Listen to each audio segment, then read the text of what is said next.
continues. Michael Scheuer founded the CIA's counterterrorist center, the Bin Laden unit, in 1996. Here to join us this morning to talk about al-Qaeda and to talk about terrorism, particularly in the wake of the Flight 253 incident. Overall, what do we know about the strength of al-Qaeda going as compared to 9/11 and even before that, back to 96? Well, I think what we know is that it's grown into an organization that has even larger geographical reach than it did at 9/11, certainly. It has a functioning wing in Yemen. It has a functioning wing in North Africa, one in Iraq, and a nascent wing in Somalia and East Africa. So the folks that argue that al-Qaeda has been isolated and unable to use or expand its organization, on the face of it, they seem to be wrong, simply on the basis of media reporting. Well, we see the efforts at airports on Homeland Security, what we're doing to prevent people from coming in or attempting to prevent people from coming in. We also read about and see the launches of Predator drones against some al-Qaeda operatives. What aren't we doing that we should be doing? Well, I think what we've seen is definitive proof, if there is such a thing on any topic, that killing these people one at a time is not sufficient. It wasn't sufficient when we started to do it in 1995. It's far less sufficient now because there's so many more people in the world, in the Muslim world, that are mad about America. In terms of, or at least our foreign policy, very few Muslims hate Americans for being Americans. In terms of airports, the watch list is not a silver bullet. I think, if anything, this gentleman in Detroit was a rank amateur. He received a modicum of training, but had he been a professional, it would not have been a botched job. And so, for Americans to somehow think if we have a great watch list system that's going to protect them, I think that's wrong. Sometimes I wonder why we spend so much attention on the aircraft and the air system when we have 3,000 or 4,000 miles of open sea and land border. Our phone numbers are on the screen, and we'll get to your calls momentarily, and also your comments by email and Twitter if you'd like. Before we do that, though, going back to your comment a moment ago about the U.S. killing al-Qaeda one at a time, I think. So what should we do? Does that mean a bigger military presence in places like Yemen and other places like that? So I think really we're at the drawing board because since we haven't progressed very far since 9/11, we're fighting an enemy that basically doesn't exist. The American people for the last 4 presidents, including our latest president, our now president, continue to tell Americans that we're fighting an enemy that's motivated by hatred for our freedoms and our liberties, women in the workplace, liquor after the work day, and is so therefore a fanatic, limited number of folks. Nothing could be further from the truth. What are they motivated by? They're motivated by the impact of our foreign policy, particularly our support for tyranny. We've just reinforced the status of the Yemeni dictator, for example. We support the police state that governs Saudi Arabia, that governs Jordan, that governs Egypt and Algeria. We give unqualified support to the Israelis in terms of money and armaments. These are the motivations of the enemy. And it's not to say that those policies are wrong. We all have our own opinions on that. Certainly I would move to change some of them.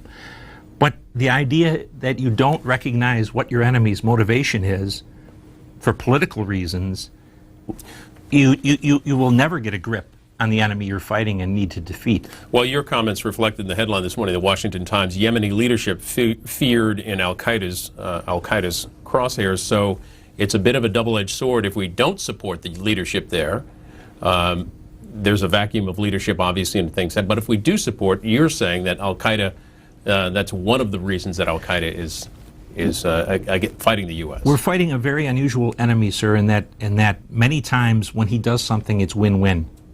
Or when we do something, it's win-win for him. For example, we did not have a plane explode on Christmas Day, but 80% of what al-Qaeda was aiming for in that attack was successful.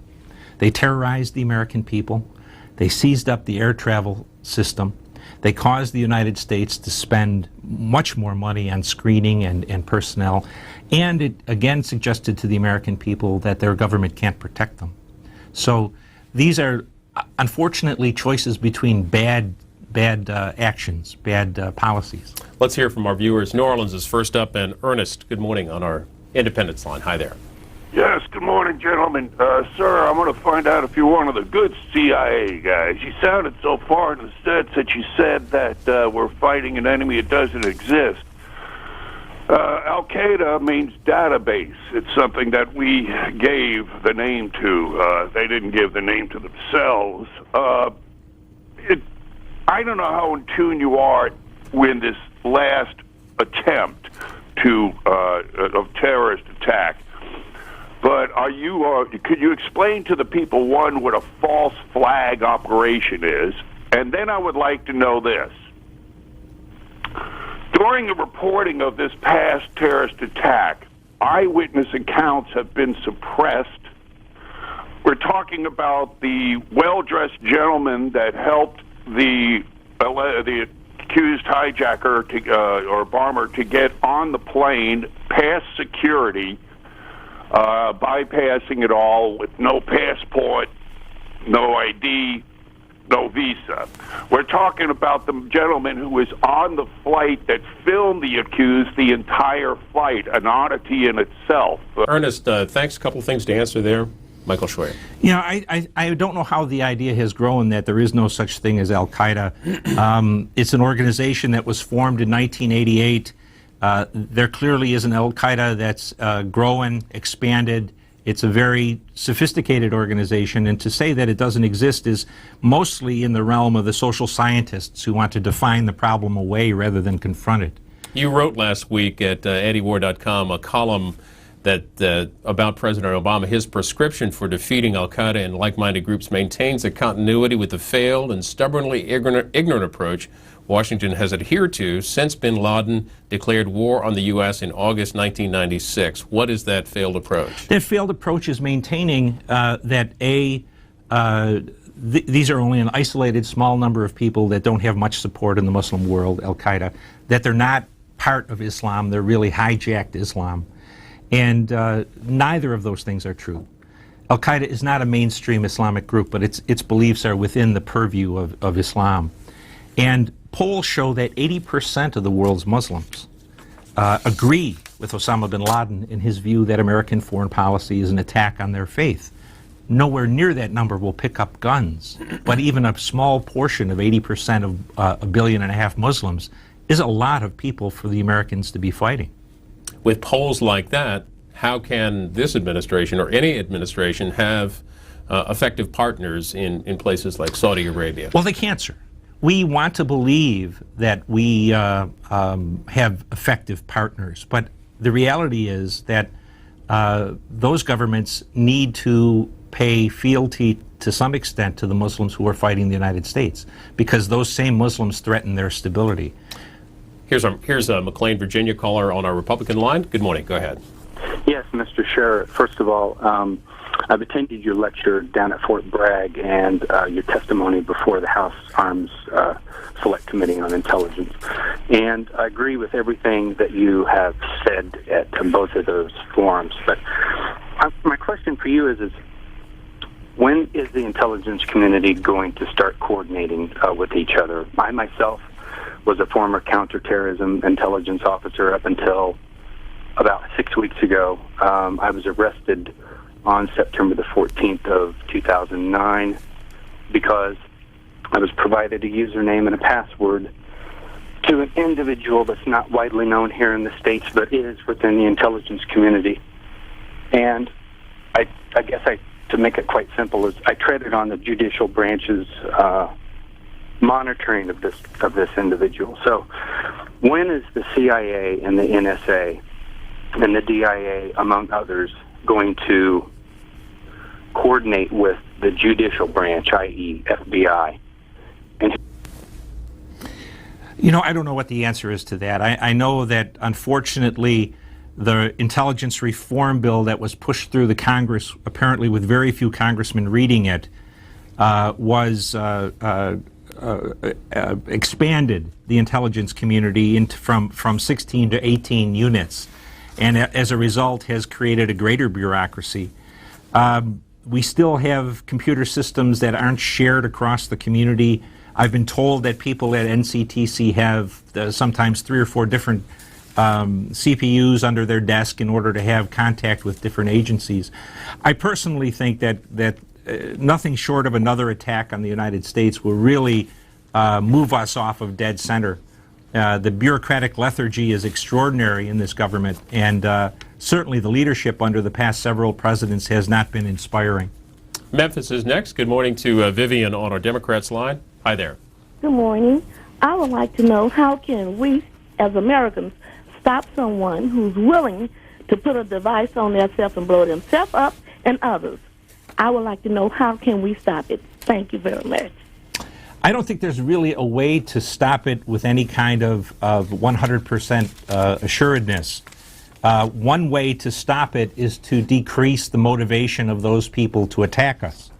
And until we're willing to recognize what the basis of their motivation is, which is things like support for Israel, support for the Saudi police state, we're not going to be able to stop any of them, or many of them.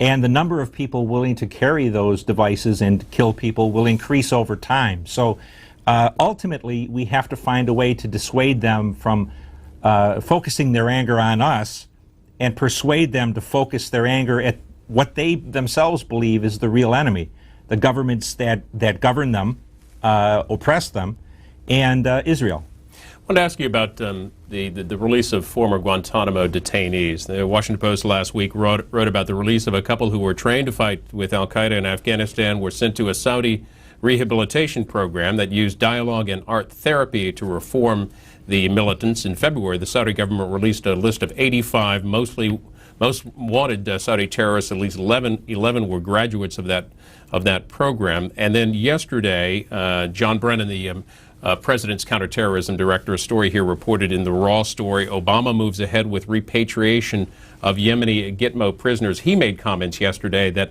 the incident in Flight 253 would not change the administration's policy. I wanted to play a little bit of what he had to say and then get your thoughts on that. All right.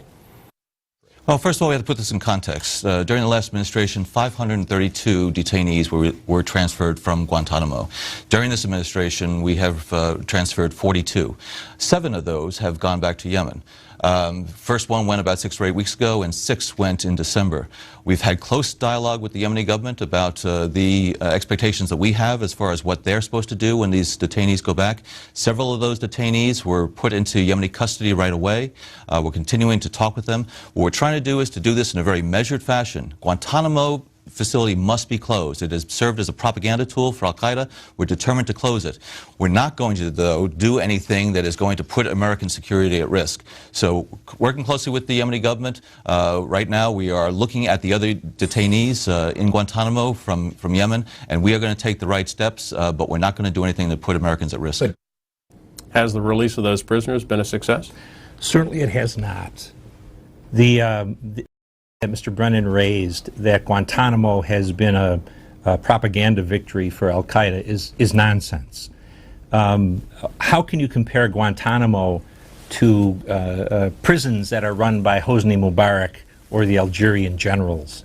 Certainly the Muslim world doesn't like Guantanamo, but to think that that's a major grievance is wrong. Mr. Obama is closing the Guantanamo because it pleases the Europeans and it pleases the left wing of his party. It has no other possible reason than that. In terms of releasing these people to the rehabilitation programs of the Arab governments, the Saudis, the Yemenis, the Emiratis have all worked very hard since 9/11 to insulate themselves from criticism after the next attack on the United States. Criticism by the Western countries. Yes. Yeah.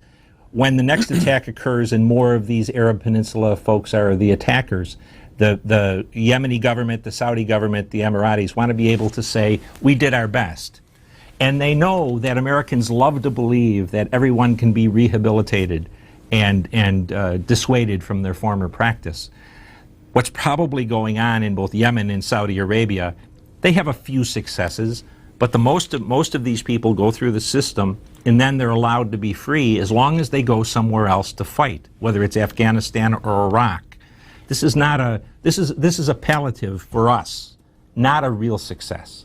Here's Franklin, New York, on our Independence line. John, good morning for Michael Scheuer. Good morning.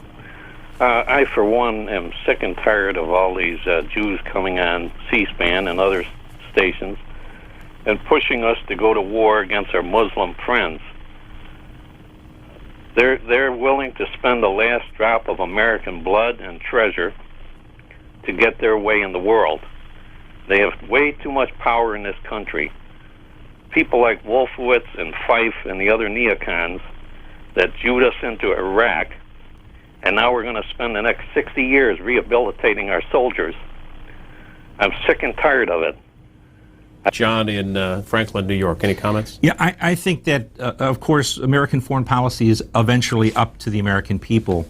One of the big things that we've not been able to discuss in this country for the last 30 years is our policy toward the Israelis.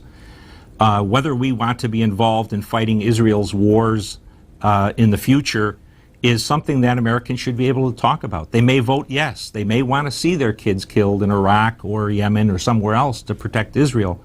But the question is, we need to talk about it. Ultimately, Israel as a country is of no particular worth to the United States.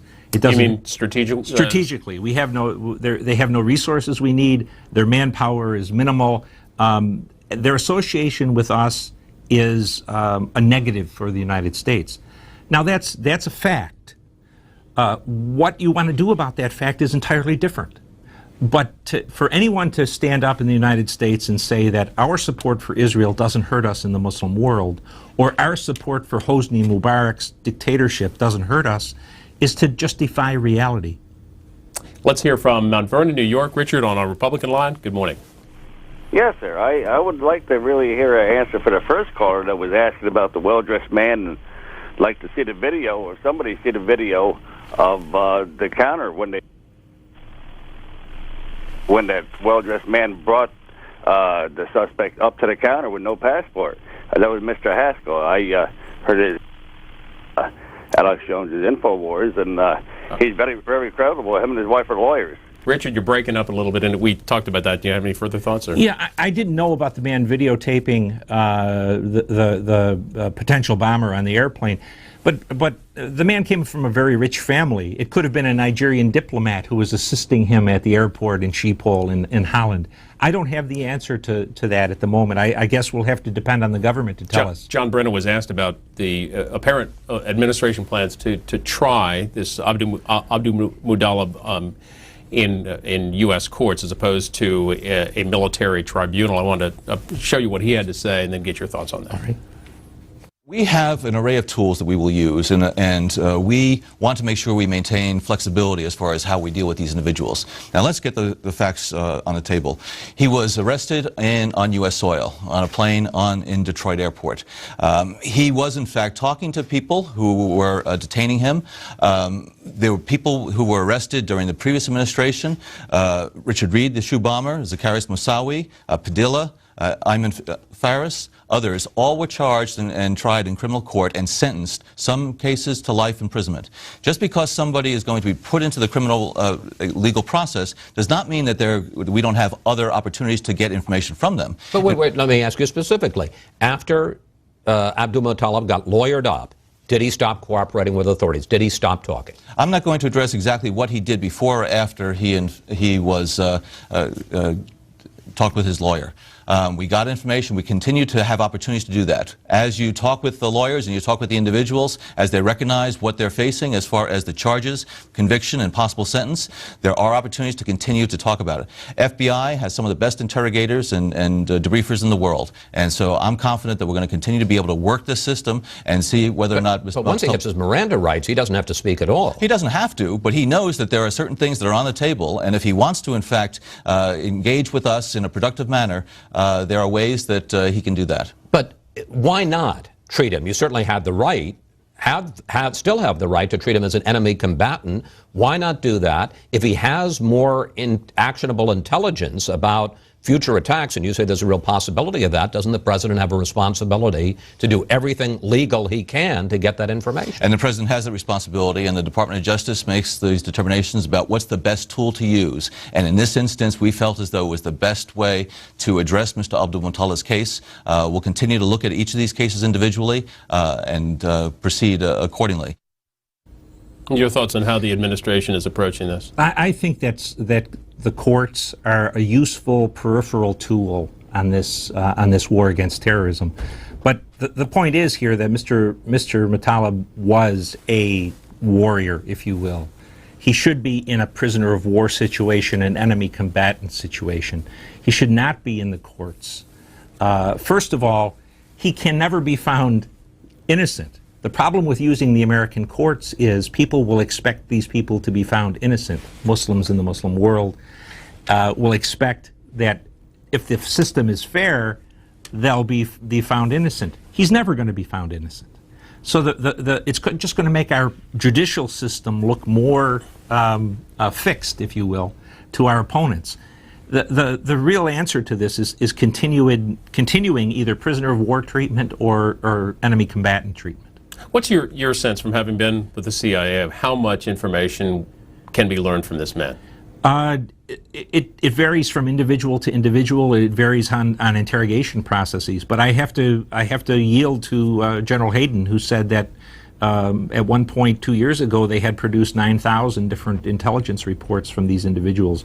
I know in my own experience from 01 until 04, we got a very good intelligence from some of the very senior people, Khalid Sheikh Mohammed, Abu Zubaydah. So to forego that on the basis of a ideology that these people are somehow a law enforcement problem probably is detrimental to American interests. Next up is Conyers, Georgia. Good morning to Brenda, Democratic caller. Hi, good morning. Good morning. It's Linda.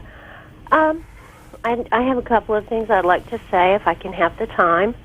Sir, I respect what you're saying, and earlier you said that our American government policies have brought about so much hatred towards the American people. And, you know, the government is responsible for the illegal war in Iraq, the illegal war in Afghanistan, because bin Laden is not in Afghanistan.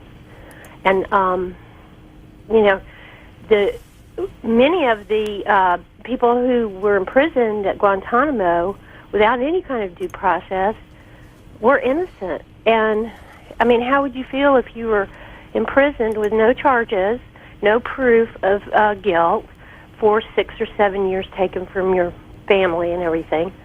And that creates more hatred towards this country. I mean, you know, basically it goes to oil, all of this.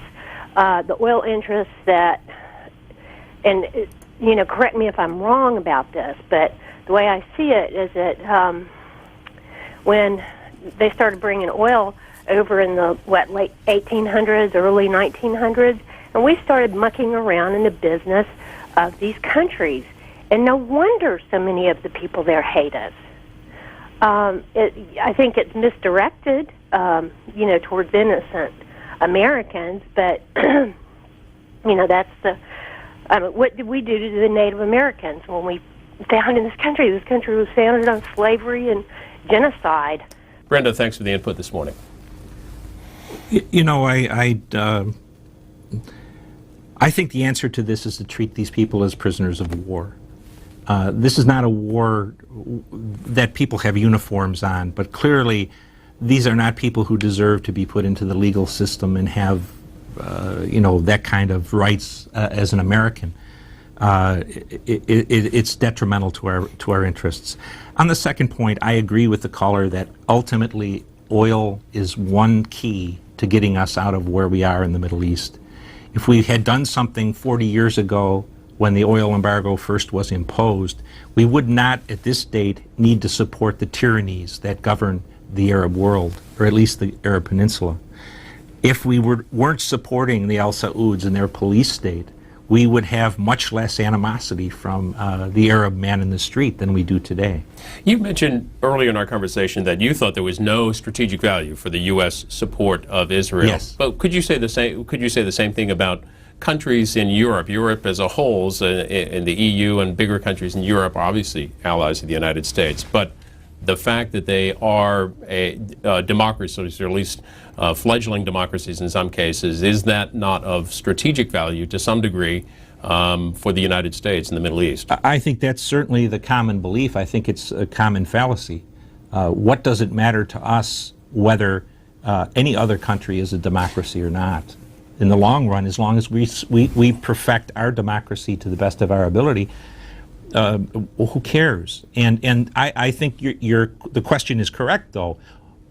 Why should we be committed to war if the Russians move against Bulgaria or if the Serbs move against Kosovo? Why should we care about that?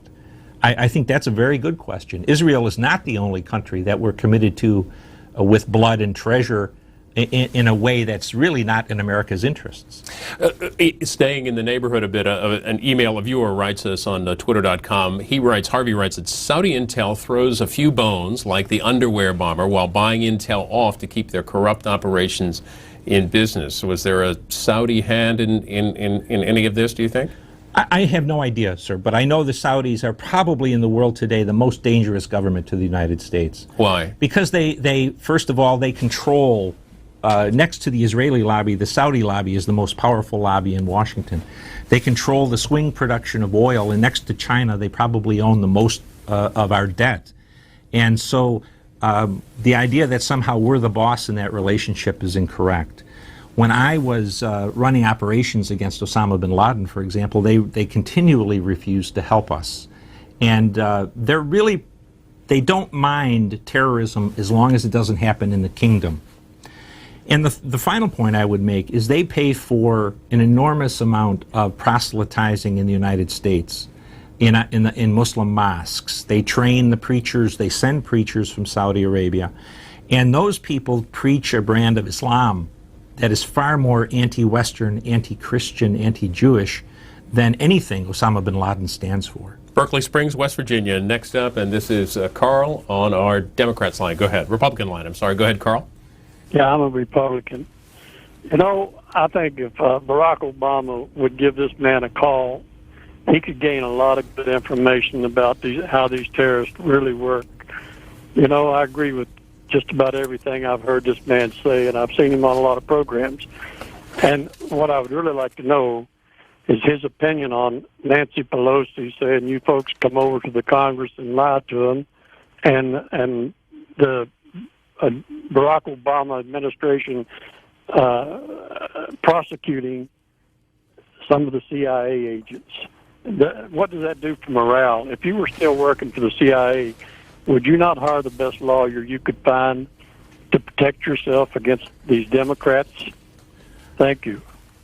Well, I have to say, sir, that I'm one that believes that both parties are extraordinarily negligent in their activities to protect America. And I also know I was the person who founded the rendition program, and I ran it for 40 months in the 90s. And I know that from the beginning, we knew in our hearts and our minds that the Congress would sell us out. And so most agency officers now purchase private liability and professional liability insurance to pay for lawyers in case the Congress decides to, or now the Department of Justice decides to persecute people for defending America. Yes, it's a terrible situation to be in. How we get out of it is another question. And in terms of Mrs. Pelosi, the idea that a person in Mrs. Pelosi's system wasn't briefed on everything the agency was doing in covert action is either a lie on her part, or she's forgotten, or, and many congressmen and congresswomen do this, they send their chief of staff or a staffer to get the briefing so they can say they were never briefed. But certainly Mrs. Pelosi's claim of ignorance or deceit on the part of the agency, as far as I could tell, is a dishonest statement. About 15 more minutes with Michael Scheuer till 8:30 Eastern. You just mentioned ago you founded the rendition program. Yes, sir. Has the Obama administration ended that? Is that not in operation anymore? I think we still do very select operations, but it certainly is not one that is at the top of the list. First of all, we don't have anywhere to take these people anymore. When I ran the program, Mr. Clinton didn't want to hold them under American custody, so we took them to places like Egypt and other places in the Middle East. At the height, how many people would have been in one facility? How many suspects? Well, during the almost 3.5 years I ran the program, I don't think we moved any more than 30 or 35 people total. Yeah. Mr. Tennant said there was 100 in that period. I'm not sure about the other 65, but it could have happened because no intelligence officer knows everything. I want to ask you about a couple of stories on Britain's role, not only with the Abdul-Muttalib case, but more largely in terms of terrorism. Britain rejected visa renewal for the suspect, the New York Times reported last week.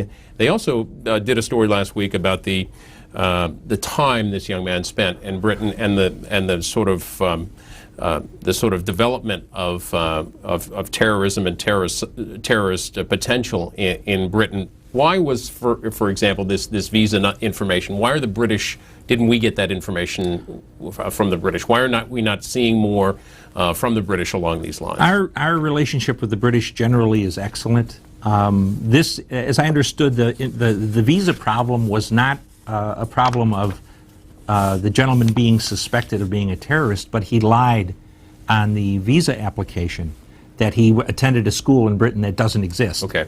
And so I don't think it was more of an immigration problem for the British than a terrorism problem.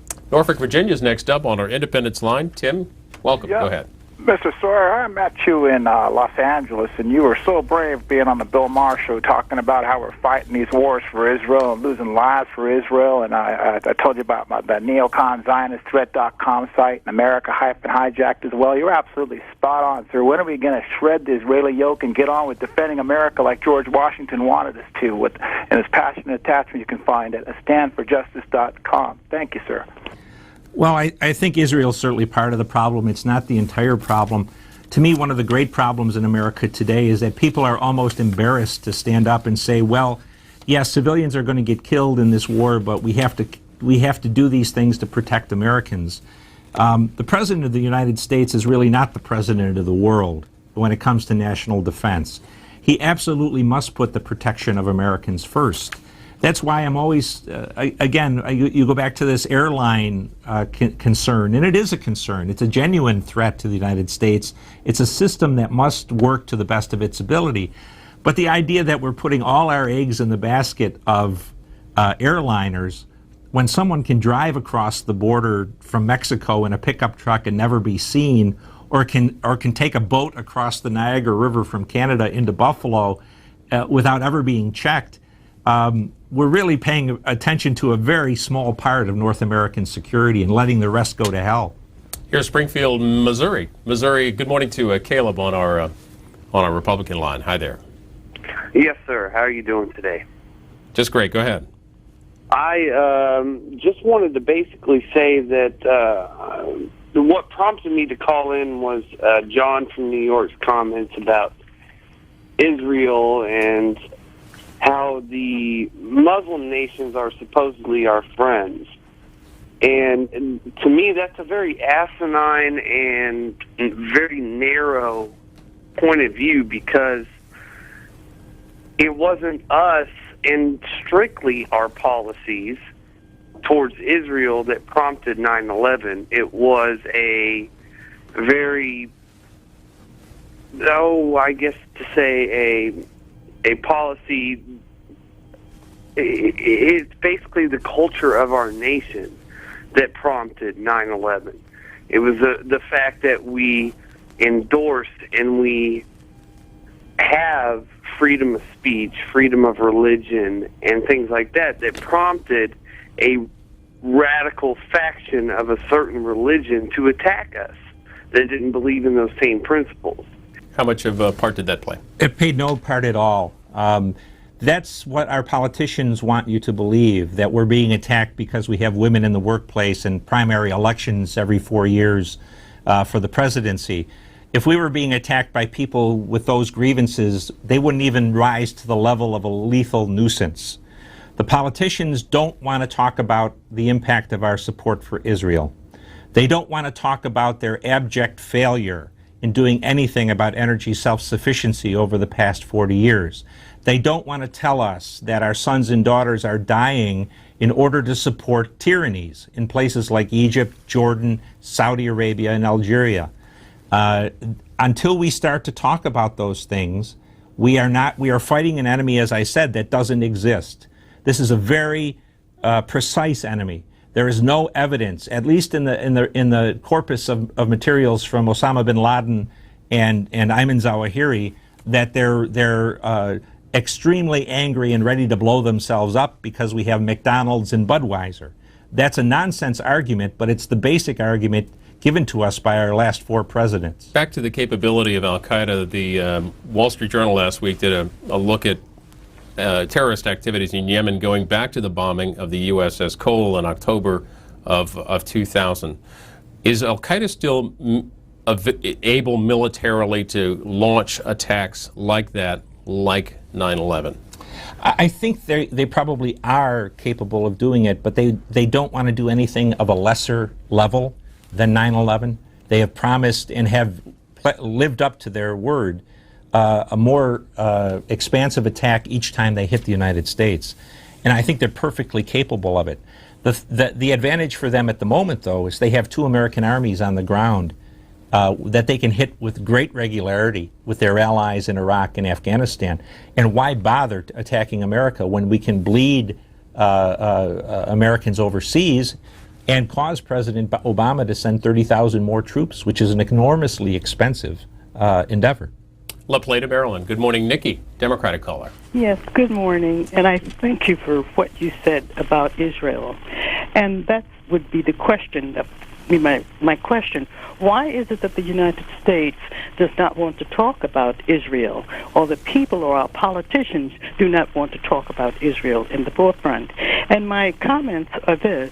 When the country was very young, you mentioned also about the oil, and other callers have mentioned oil.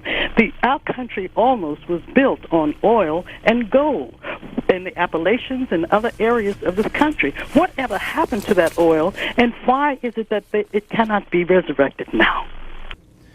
Well, I think what we've just chosen on oil is to go the easiest route for the past 50 years, and the easiest route is to buy it as cheap as we can from the Arabs and worry about other things here at home. I think we need to be a little bit careful on Israel. Israel, in my mind at least, has every right to do what it needs to do to defend itself and to preserve itself. Including the reported nuclear program? Unfortunately, including that. Ultimately, though, we don't have any interests in Israel or in the Palestinians. That is a religious war in which we have no stake. And why don't we talk about that? Because IPAC and other influential American Jewish groups are extraordinarily involved in the funding of American political campaigns and have the ability to reach out and make sure that people lose their jobs or are otherwise hurt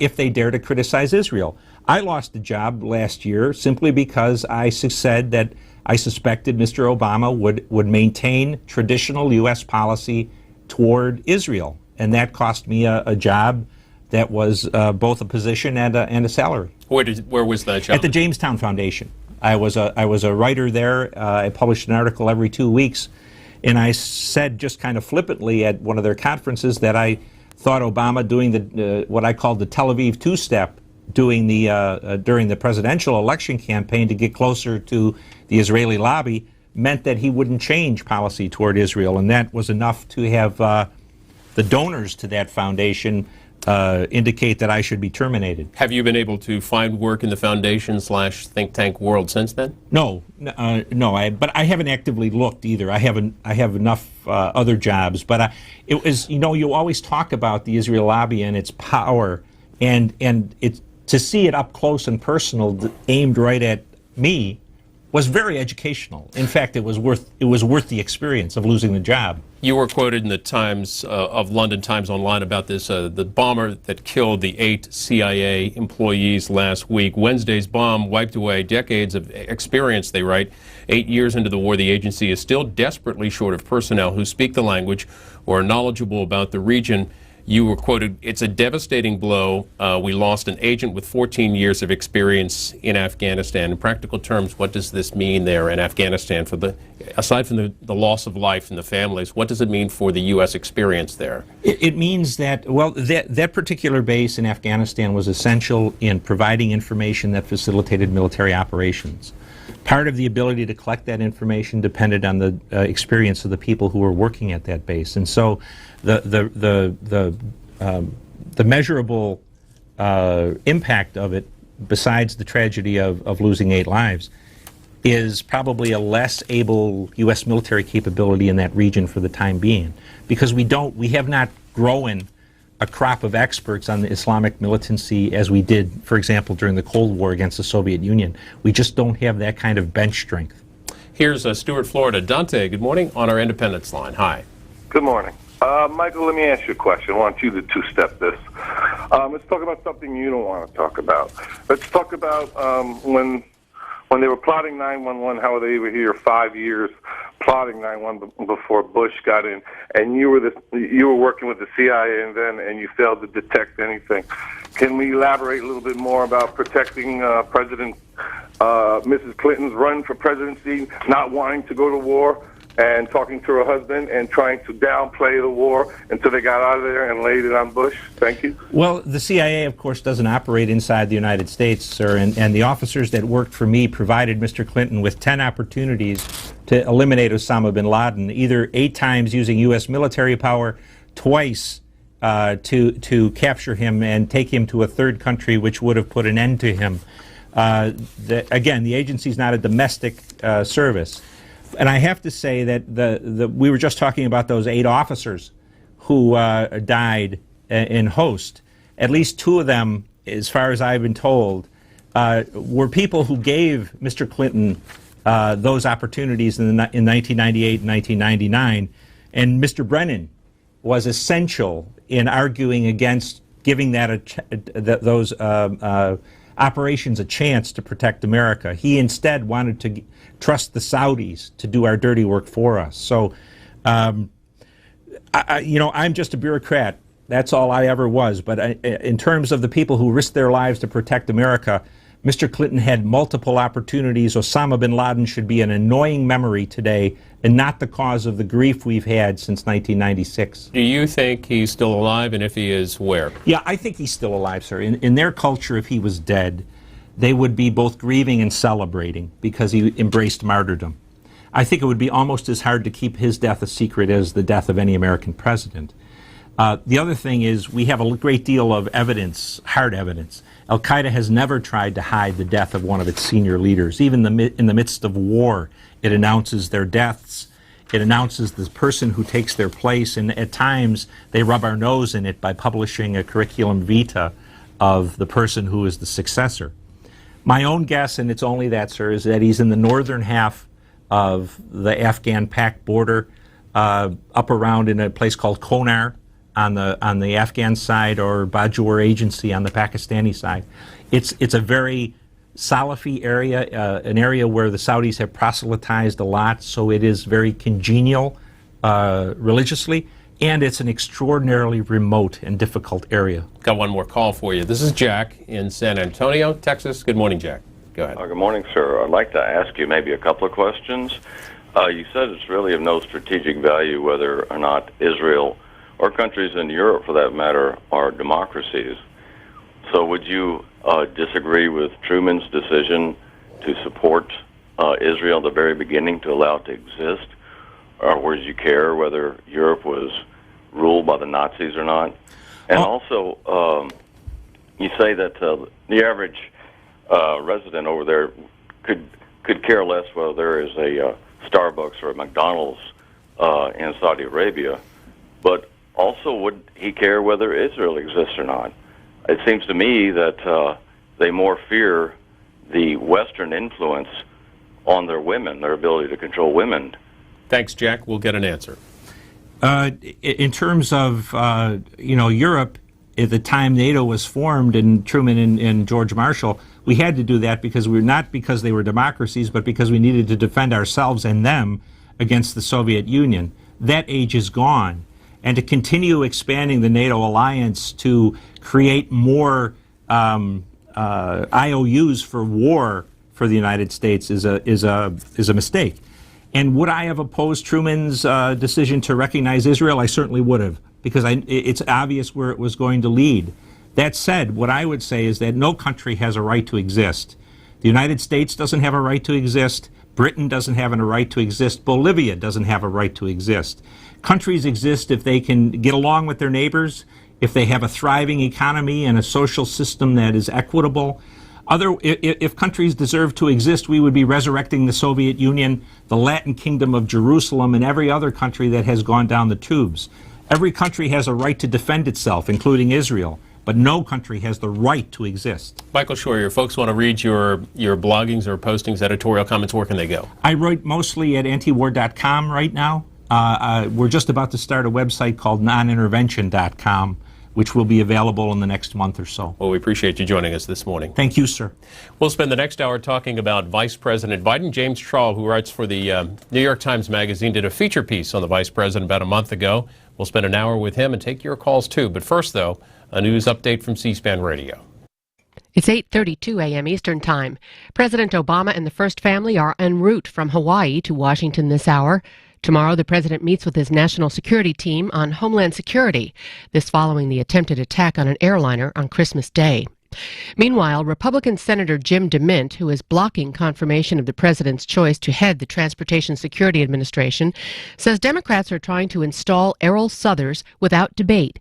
Speaking earlier on NBC's Today Show, Senator DeMint says he's concerned that Mr. Southers would allow TSA employees to have collective bargaining, something he opposes. He went on to say that what he wants is a few hours of debate on Mr. Southers to fix the nation back on security and get politics, especially union politics, out of the discussion. The Hill reports that Iranian legislators have decided to not allow a visit from Senate Foreign Relations Committee Chairman Democrat John Kerry. Members of the Iranian Parliament's Foreign Relations Committee opposed the request after studying the issue, this according to Hassan Ibrahimi, who heads that committee. Meanwhile, a pro-reform website says 88 Tehran University professors are asking Iran's supreme leader to stop violence against opposition protesters. The letter to Ayatollah Ali Khomeini is the latest challenge to the Islamic leadership. At least 8 people died during clashes across Iran last month, the worst violence since the disputed June presidential election. And those are some of the latest headlines on C-SPAN Radio.